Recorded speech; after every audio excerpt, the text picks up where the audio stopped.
Welcome back. This is the first video in our long series on the implementation of compilers. Recall from last time that a compiler has 5 phases. We're going to begin by talking about lexical analysis, and this will probably take us 3 or 4 videos to get through at least, and then we'll be moving on in order to the other phases. Let's start by looking at a small code fragment. The goal of lexical analysis is to divide this piece of code up into its lexical units. So things like the keyword if, the variable names I and j, and the relational operator double equals, and so on.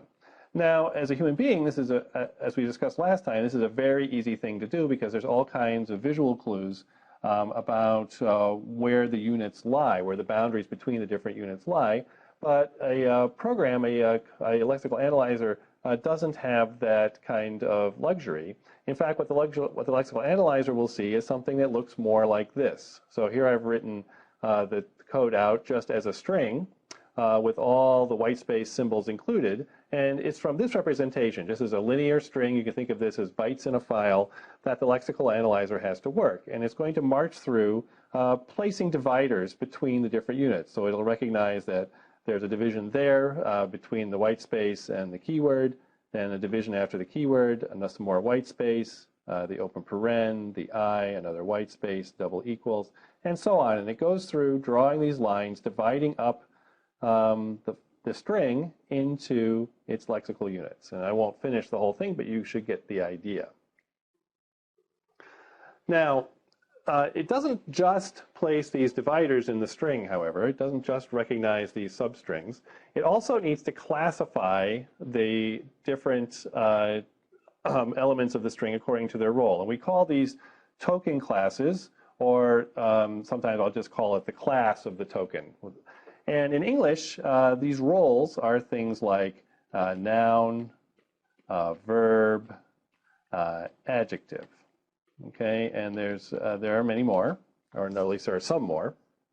And in a programming language, the classes, the token classes would be things like identifiers, keywords,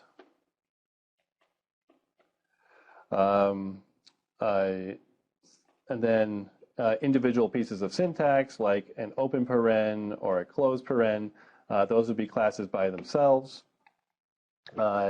Numbers. And again, there are more classes, but there's a fixed set of classes, and each one of these corresponds to some set of strings that could appear in a program. So token classes correspond to sets of strings, and these sets of strings can be described relatively straightforwardly. So for example, the token class of identifiers in most programming languages might be something like strings of letters or digits starting with a letter. So for example, a variable name or an identifier could be something like A1, or it could be foo, or it could be B17. All of those would be valid identifiers. And often there'll be additional characters that are allowed in identifiers, but that's the basic idea. Very, very often, the main restriction identifier is that they have to start with a letter. An integer, then, typical definition of an integer is a non-empty string of digits. So something like 0 or 12, okay, 1 followed by 2, I should say, is actually a string, not a number in this case. And you know, this actually would admit some numbers you might not think of. Things like 001 would be a valid representation of a number, or even 00 could be a valid integer according to this definition. Keywords are typically just a fixed set of reserved words, and so here I've listed a few: else, if, begin, and so on.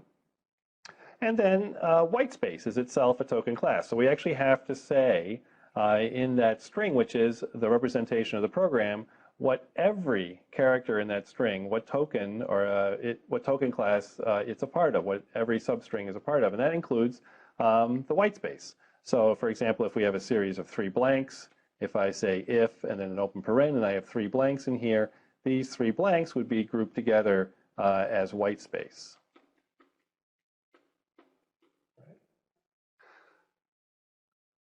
So the goal of lexical analysis is to classify substrings of the program according to their role. This is the token class. Okay, is it a keyword, a variable, an identifier? And then to communicate these tokens to the parser. So drawing a picture here, let's switch colors. The lexical analyzer communicates with the parser. Okay, and the functionality here is that the lexical analyzer takes in a string, typically stored in a file, so just a sequence of bytes, and then what it sends to the parser is a sequence of pairs, which are the token class and substring, which I'll just say string here, which is so it sends a string, which is a part of the input, along with the class, the role that it plays in the language, and this pair together is called a token. All right, and so for example, if my string is that foo equals 42, all right, then that will go through the lexical analyzer and out will come, I'll write it down here, 3 tokens, and these would be identifier, foo, operator, say, equals, and integer, 42. And here I've just left these things as strings to emphasize that these are strings. So this is not the number 42 at this point in time. It's the string 42, which is plays an integer role in the programming language. And then what the parser takes as input is this sequence of pairs. So the lexical analyzer essentially runs over the input string and chunks it up into this sequence of pairs where each pair is a token class and a substring of the original input. Let's return to the example from the beginning of the video. Here it is written out as a string. And our goal now is to lexically analyze this fragment of code. We want to go through and identify the substrings that are tokens and also their token classes. So to do this, we're going to need some token classes. So let's give ourselves some of those to work with. We'll need white space.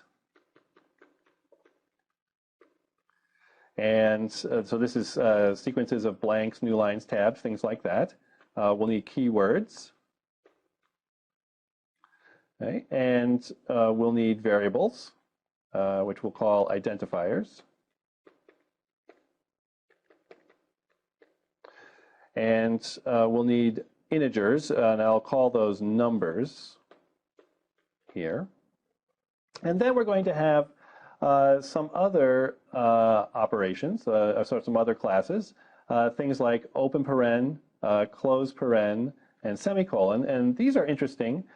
These 3 are interesting because they're single character token classes. That is, it's a set of strings, but there's only one string in the set. So the open paren corresponds to exactly the set of strings that contain only open paren. So often the punctuation marks of the language are in token classes all by themselves. Another piece of punctuation that we'll add here is assignment. That'll be in a token class by itself because it's such an important operation. But the double equals will class as a relational operator. We'll just class it as an operator, put it up here. All right, so now what we're going to do is we're going to go through and tokenize this string, and I'm going to write down for each substring what class it is in, and I'm just going to use the first letter here of the class to indicate it, just to save time so I don't have to write everything out. And let me change colors so we can do this in a different color.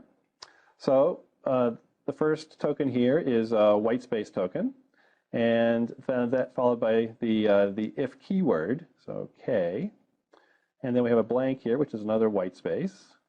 And then the open paren, which is its own token class, so I'll just leave it to identify itself there. And then we have an identifier, okay, white space, and then an operator, the double equals.